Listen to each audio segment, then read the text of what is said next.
అందరికి నమస్కారం. ఈరోజు నెల్లూరు రూరల్ నియోజకవర్గం 26వ డివిజన్ డ్రైవర్స్ కాలనీ 2 ఈ ప్రాంత వాసుల చిరకాల కళ. ఈ కాలనీ పెట్టినప్పటి నుంచి ఈ ప్రాంత వాసుల చిరకాల కళ ఈ రోడ్డు. ఏదైతే చుట్టూ తిరిగి రావాల్సిన అవసరం లేకుండా ప్రధానమైన రోడ్డుతో అనుసంధానం చేస్తూ ఈ రోడ్డు కోసం అనేక సంవత్సరాలు అడుగుతూ ఉన్నారు. ఎట్టకేలకి అవకాశం దొరికింది. దాదాపు 40 లక్షల రూపాయల వ్యయంతో మెటల్ రోడ్డుకి ఈరోజు శంకుస్థాపన చేసుకోవడం జరిగింది.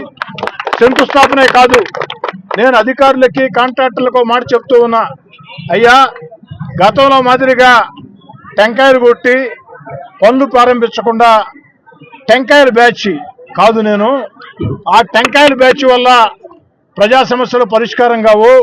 టెంకాయ కొట్టామంటే, ప్రారంభోత్సవం చేశామంటే ఏ తేదీలోగా పూర్తి చేసి అందిస్తారో అదే అభివృద్ధి అని చెప్తూ వచ్చా. ఆ ప్రకారమే కాంట్రాక్టర్ రేపటి నుంచే పని ప్రారంభిస్తాం. నెల రోజుల్లో కాంట్రాక్టర్ చెప్పింది 20 రోజులే, ఓ 10 రోజులు అదనంగా నేను సమయం చెప్తున్నా. నెల రోజుల్లో మళ్ళీ ఈ రోడ్డుని ప్రారంభిస్తాం. రోడ్డు ప్రారంభించడమే కాదు, ఈ రోడ్డు బైపాస్ రోడ్ సర్వీస్ రోడ్డుకి అనుసంధానంగా డ్రైవర్స్ కాలనీ 2 నుంచి పోతుంది కాబట్టి అక్కడ కరెంటు ఇబ్బంది లేకుండా కరెంటు స్తంభాలు అదేవిధంగా లైట్లు కూడా వెంటనే ఏర్పాటు చేయమని అధికారులు చెప్పడం జరిగింది. రూరల్ నియోజకవర్గంలో ఇప్పటికే ఈ డివిజన్లో 1,25 లక్షల రూపాయలతో పనులు జరుగుతూ ఉన్నాయి. ఇవే కాకుండా రాబోయే రోజుల్లో 26వ డివిజన్లో అభివృద్ధి పనుల కోసం మరో 1 కోటి రూపాయలు కేటాయించడం జరిగింది. 1 కోటి రూపాయలు ఆ యొక్క ప్రతిపాదనలు పంపించడం జరిగింది. అతి త్వరలోనే నాకు తెలిసి వారం 10 రోజుల్లోనే దానికి కూడా అనుమతి లభిస్తుంది. ముఖ్యంగా గత వైఎస్ఆర్ కాంగ్రెస్ పార్టీ ప్రభుత్వంలో అభివృద్ధి కార్యక్రమాలు కావాలంటే నీకు తెలుసు, ఎమ్మెల్యేగా నేను ఎంత కష్టపడింది, కానీ స్పందించేవాళ్ళు లేరు. కానీ ఈరోజు చంద్రబాబు నాయుడు గారు ముఖ్యమంత్రిగా అయిన తర్వాత, డిప్యూటీ ముఖ్యమంత్రిగా పవన్ కళ్యాణ్ అయిన తర్వాత, ఏదైతే రాష్ట్రంలో కూటమి అధికారంలోకి వచ్చిన తర్వాత సంక్షేమ కార్యక్రమాలు కొనసాగిస్తూ, మరోపక్క అభివృద్ధి కార్యక్రమాలు కొనసాగిస్తూ, మరోపక్క రాజధాని లేని ఆంధ్రప్రదేశ్కి అద్భుతమైన రాజధాని అమరావతిని అందిస్తూ, రైతుల బాధలు తీర్చే పోలవరాన్ని పూర్తి చేసే అడుగులు వేగంగా వేస్తూ, మన బిడ్డలకు ఉద్యోగాలు వచ్చేదానికి అనేక రకాల కొన్ని లక్షల కోట్ల పరిశ్రమలు ఆంధ్ర రాష్ట్రంలో చంద్రబాబు గారి మీద నమ్మకంతో పెట్టుబడులు పెడుతూ ఉన్నారు. మరి రూరల్ నియోజకవర్గ శాసనసభ్యుడిగా ప్రజలందరికీ నేను మనవి చేసేది ఒకటే, ఎక్కడ ఏ చిన్న సమస్య ఉన్నా ఒక్క ఫోన్ కాల్ చేయండి, లేదా టెక్స్ట్ మెసేజ్ పెట్టండి, లేదా వాట్సాప్ మెసేజ్ పెట్టండి. స్పందించేదానికి మీ కోటంరెడ్డి సదారెడ్డిగా నేను కానీ, నా తమ్ముడు కోటంరెడ్డి గిరిధర్ రెడ్డి కానీ, డివిజన్ కార్పొరేటర్లు కానీ, డివిజన్ తెలుగుదేశం పార్టీ నాయకులు కానీ, జనసేన బీజేపీ నాయకులు అందరూ కూడా సిద్ధంగా ఉంటారని చెప్పి తెలియజేస్తూ, డ్రైవర్స్ కాలనీ 1లో ఈరోజు అంత పెద్ద ఎత్తున పనులు జరుగుతున్నాయంటే ఒక చిన్న వాట్సాప్ సందేశంతోనే అక్కడికి వచ్చి ఆ యొక్క తుఫాన్ తర్వాత మాట్లాడటం జరిగింది. అయితే ఈ అభివృద్ధి సరిపోదు, ఇంకా చేయవలసింది చాలా ఉంది. ఎప్పటికి కూడా అభివృద్ధి పందాలో నెల్లూరు రూరల్ నియోజకవర్గాన్ని సాగిస్తూ, ఎక్కడా కూడా పార్టీ భేదాలు లేకుండా, ఎందుకంటే ఎన్నికలు పూర్తయినాయి, ఎన్నికలు పూర్తయిన వేళ రాజకీయ అజెండాలు లేకుండా అభివృద్ధి సంక్షేమమే అజెండాగా రూరల్ శాసనసభ్యుడిగా ముందుకు సాగుతానని, ఎక్కడా కూడా తరతమ భేదాలు లేకుండా, ఎక్కడా కూడా పార్టీ భేదాలు లేకుండా ఏకతాటి మీద అభివృద్ధి కార్యక్రమాల సాధన కోసం, సంక్షేమ కార్యక్రమాల సాధన కోసం 10 మంది ప్రజలకి మేళ్లు జరిగేదానికోసం మీ కోటమిరెడ్డి శ్రీధర్రెడ్డిగా ఎప్పుడు ముందుంటామని చెప్పని మాట ఇస్తుంది. ఈ యొక్క డివిజన్లో అతి త్వరలోనే మరో ₹1 కోటి కూడా అభివృద్ధి కార్యక్రమాలకి శ్రీకారం చుడతాం.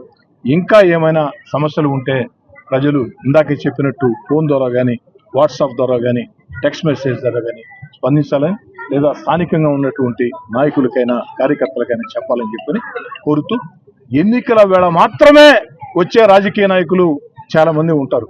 కానీ ఎన్నికలు ఉన్నా లేకున్నా నిరంతరం ప్రజల్లో ఉండటం నాకు ఇష్టం. అంతిమంగా నా ఆకాంక్ష ఒకటే, నెల్లూరు రూరల్ నియోజకవర్గ ప్రజలు ఎమ్మెల్యే అంటే ఎలా ఉండాలంటే, ఎమ్మెల్యే అంటే మా కోటమిరెడ్డి శ్రీధర్రెడ్డిలా ఉండాలా అని గర్వంగా చెప్పుకునే విధంగా ముందుకు సాగుతామని తెలియజేస్తూ మీ అందరి వద్ద సాధారణంగా సవినయంగా ఎన్నో సంవత్సరాలుగా, గత 30-40 సంవత్సరాలుగా ఈ కాలనీ పుట్టినప్పటి నుంచి కూడా కోరుకుంటున్న కళ ఈరోజు వారందరూ కూడా నెరవేరబోతుంది.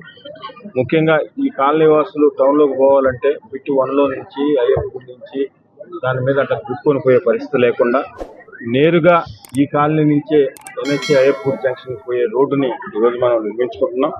ఇది మెటల్ రోడ్డు, దాదాపు 38 లక్షల రూపాయలు ఖర్చు అవుతుంది. ఇంతేకాకుండా ఇటీవల కాలంలో ఈ ఏరియాకి సంబంధించి కొన్ని ట్రాన్స్ఫార్మర్లు కావాలన్నా కూడా దాన్ని కూడా ఏర్పాటు చేసినాం. పెద్ద ఎత్తున నెల్లూరు రూరల్ నియోజకవర్గంలో నిరంతరం అభివృద్ధి పనులు జరుగుతున్నాయి. సిమెంట్ రోడ్లే కాదు, ట్రైన్లే కాదు, సాగునీరుకి సంబంధించి, తాగునీరుకి సంబంధించి నెల్లూరు రూరల్ నియోజకవర్గంలో ఈ 6 నెలల్లో దాదాపు 50 నుంచి 60 కోట్ల రూపాయలతో అభివృద్ధి పనులు జరుగుతూ ఉన్నాయి. ఒక పక్కన ఈ రాష్ట్రంలో గత పాలనలో వైఎస్ఆర్ కాంగ్రెస్ పార్టీ ప్రభుత్వంలో ఈ రాష్ట్రం అన్ని విధాల సర్వనాశనమైన సంగతి ప్రజలందరూ కూడా తెలుసు. దాన్ని దృష్టిలో పెట్టుకుని తెలుగుదేశం కూటమి ప్రభుత్వానికి ఇంత భారీ మెజార్టీ ఇచ్చారు.